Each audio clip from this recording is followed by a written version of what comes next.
చెప్పండి, ఎందుకు ప్రొటెస్ట్ చేస్తున్నారు మీరు? మేము మా ఇల్లుని మళ్ళీ మాకు తెచ్చుకోనికి ప్రొటెస్ట్ చేస్తున్నాము. మా స్కూల్ అన్నీ పోకుండా, మా ఎగ్జామ్స్ అన్నీ అటెండ్ కాకుండా ఇక్కడ ప్రొటెస్ట్ చేస్తున్నాము. స్కూల్ కూడా పోవట్లేదు?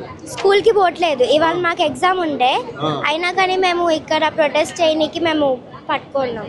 ఈ వయసులో కూడా ఈ ప్రొటెస్ట్ చేయాల్సిన పరిస్థితులు వచ్చినాయి మీకు. ఎట్లా చూస్తారు? రేవంత్ రెడ్డి ఎట్లో మేము తీసుకుంటామని చెప్తున్నాడు, ఏం చెప్తారు? సార్ అయితే చాలా పెద్ద స్టెప్ తీసుకుంటున్నారు, చాలా రాంగ్ స్టెప్ తీసుకుంటున్నారు. ఇప్పుడు మేము ఓట్ చేస్తేనే కదా ఆయన గెలిచాడు. ఇట్లా చేస్తారని మేము అస్సలు అనుకోలేదు. మా పేరెంట్స్ ఓట్ చేస్తేనే గెలిచాడు కదా, ఇట్లా చేస్తారని అనుకోలేదు. ఎవరైనా సీఎం అంటే ఎవరికైనా ప్రజలకి హెల్ప్ చేయాలని ఉంటుంది, కానీ ఇట్లా మమ్మల్ని రోడ్ మీద పడేయాలని ఉండదు. ఇంకోటి, అసలు గాంధీ స్టాచ్యూకి మా అపార్ట్మెంట్కి అసలు సంబంధం లేదు. ఎన్ని ఓపెన్ ప్లేసెస్ ఉన్నాయి, అక్కడ కట్టుకోవచ్చు. ఇదే కావాలని కాదు. ఏంటంటే రీజన్ మమ్మల్ని ఊరికే ఇట్లా భయపెట్టాలని. 0% ఉంది, దీనికి డేంజర్ జోన్లో ఉందని మమ్మల్ని బయట పెట్టిస్తున్నారు. కానీ మేమైతే అస్సలు భయపడము. కేటీఆర్ సార్ వచ్చిండు, మాకు చాలా